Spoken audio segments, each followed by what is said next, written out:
paz de Deus a todos, Leão CCB aqui. Primeiramente, quero agradecer a todos que se inscreveram no canal. Peço que compartilhe suas redes sociais e ajude aí o canal a crescer, ok? E hoje a gente continua, nós iremos continuar, né, aquela playlist sobre Gênesis e focaremos, tem um professor na internet. Bem, primeiramente eu quero explicar que eu procuro evitar colocar nome dos professores, das pessoas ou até do canal, né? Para que cada um, né, às vezes não gosta, né? Às vezes tem gente que não liga, né? Eu acredito que esse professor não liga para isso. Mas eu evito para evitar aí direitos autorais e toda aquela coisa lá, né? Existem momentos que nem, por exemplo, teve um vídeo que eu fiz no canal sobre uma refutação ao Carlos Reinar, nosso irmão Carlos Reinar, sobre um pensamento que ele tem, mas foi de uma forma respeitosa, tudo no amor de Cristo, nada desrespeitando, né? Mas eu evito fazer esse tipo de eu evito colocar nomes, né? Esse professor é bem famoso na internet. Quem acompanha vai logo linkar quem foi que fez isso daqui. Então, eu peço que vocês procurem. E é um argumento bem mais elaborado do que os que a gente já combateu aqui sobre Gênesis. A questão, Gênesis é mitológico, Gênesis é um plágio, Gênesis tem muita poesia, então não pode ser interpretar de maneira literal. Todas essas argumentações a gente já refutou muito bem nos vídeos anteriores. Então hoje eu vou focar mais nessa, né? Uma argumentação simples, mas já um pouquinho melhor elaborada. É claro que carece de análise histórica, né? No, a história propriamente dita de Israel não permitiria esse tipo de argumentação, mas é uma argumentação um pouquinho mais elaborada, né? Então, vou ler aqui com vocês. Os judeus quiseram criar uma origem para o povo de Israel e focar em apenas um único Deus. Para isso, basearam-se nos contos da Suméria, reescrevendo os mitos da criação e do dilúvio numa perspectiva monoteísta. Isto é evidenciado pelo fato de que os contos sumerianos e babilônicos antecedem a redação do Antigo Testamento. Então, como são mais antigos, então, o Antigo Testamento se baseou neles, né? Não é um plágio, já tem essa evolução, né, nessa ideia. Não configuro isso como plágio, mas sim que, tipo, estou criando uma história aqui, né? Então, já coloca o relato de Gênesis como não literal. Então, vou escrever isso de acordo com a minha fé, que é monoteísta. Já melhora nesse ponto, né? Parte para uma questão mais monoteísta. Então, vou me basear nesses contos sumerianos e criar uma história. Essa argumentação é melhor, porém ela esbarra em várias questões aqui. A primeira delas é a tradição judaico-cristã. Quando eu falo tradição judaico-cristã, mais voltado para o judaísmo ortodoxo e o cristianismo, né, mais tradicional, ok?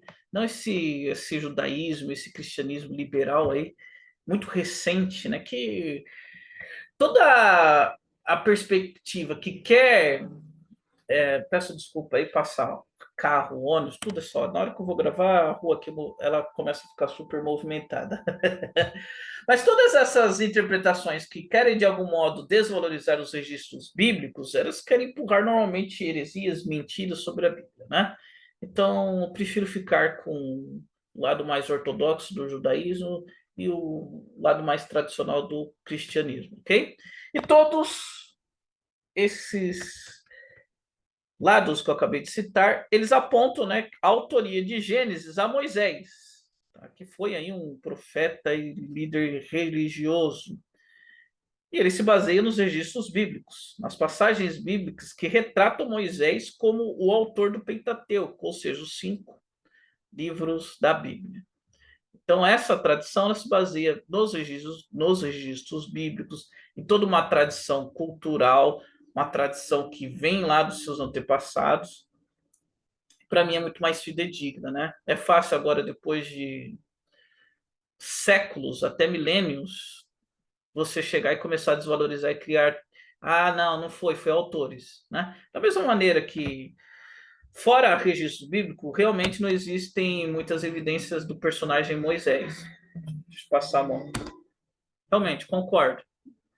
Porém, também não há evidência nenhuma de vários autores ali criando um livro de Gênesis. Então, toda a argumentação deles é baseada no argumento do vazio. Não tem, então eu posso criar. Eu prefiro o argumento seja Moisés, porque nós temos toda uma tradição judaico-cristã que corrobora para isso. Não é baseado no vazio. Tá? Evidências internas. Primeira evidência interna: coesão temática. Uma narrativa unificada que traça a história da criação do mundo até a entrada do povo hebreu no Egito. Progressão lógica dos eventos. Uma sequência lógica de eventos que conecta diferentes histórias e personagens. É que a gente pode até analisar como uma característica só, a unificação da história da criação e da criação ao povo hebreu, né? Então você tem todo um desenvolvimento teológico, que seria essa a característica, né? Que é uma progressão gradual na revelação de Deus e de seus propósitos para a humanidade. Ok? Então, essas características aí mostram evidências internas no texto de Gênesis. Argumentos contra a hipótese documentária. A hipótese documentária, o que é? É essa que o professor aí defende, tá? A hipótese documentária, ela propõe a autoria múltipla do Gênesis. Bem, eles querem dizer que foram vários autores aí. Deixa eu passar a moto de novo. Agora começou a passar moto atrás, uma moto atrás da outra. Bem, por argumentos contra essa hipótese e documentária. Quais argumentos nós temos aí? Falta de consenso. Não existe consenso entre os estudiosos sobre a quantidade, a natureza e a datação das supostas fontes utilizadas. Tá? Critérios subjetivos. A identificação das diferentes fontes se baseia em critérios linguísticos, literários, muitas vezes subjetivos e passíveis de diferentes interpretações. Então, cada pessoa vai lá, dá a sua interpretação daqueles registros e quer ter isso como um tipo de prova. Ou seja, se eu tenho alguma coisa contra o judaísmo, eu crio lá uma interpretação totalmente deturbada por um motivo sentimental, não histórico ou crítico, mas aí serve como prova. Então, esse é o tipo de fragilidade que você encontra nessa hipótese documentária aí. Uma outra coisa que eu não coloquei aqui antes de falar a conclusão, né, é a relação com os mitos da Suméria e da Babilônia. Não está aqui, mas eu vou só relembrar. Eu já bati muito nessa tecla nos vídeos anteriores, tá? Mas nós não negamos aqui que existem similaridades com os mitos da Suméria, na Suméria e da Babilônia.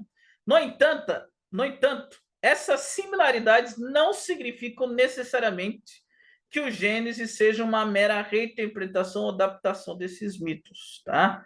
Porque você vai encontrar ali diferenças significativas entre Gênesis e esses mitos aí. Primeira diferença aí, o Deus. Nós temos ali no relato de Gênesis, você tem um único Deus, Criador, que não tem uma origem. Ele sempre foi e sempre será. Ao contrário lá dos mitos, que você tem guerra entre Deus, um Deus nascendo de outro Deus, e por aí vai, batalhas cósmicas e tudo mais, tá? E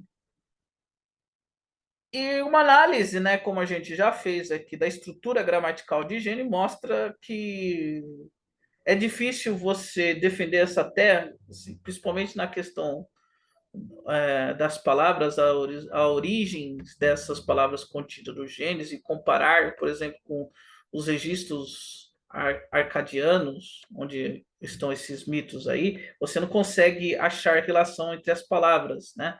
Porque o português você consegue achar uma relação com o latim. Você vai na etimologia da palavra, nas raízes da palavra, você consegue achar várias relações com o latim, porque o português ele vem do latim, né? Não é o que você encontra aí na questão da ortografia presente em Gênesis com os relatos míticos aí da Suméria e da Babilônia.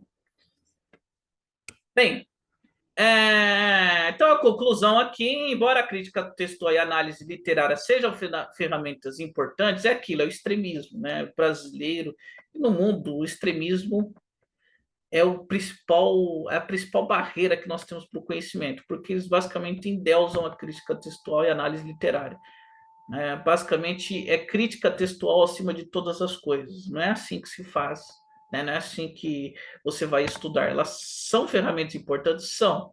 Né? Mas você não pode simplesmente descartar toda a tradição judaica cristã, né, que atribui a autoria a Moisés simplesmente pela crítica textual que tem várias falhas, né, e lacunas em suas análises, né?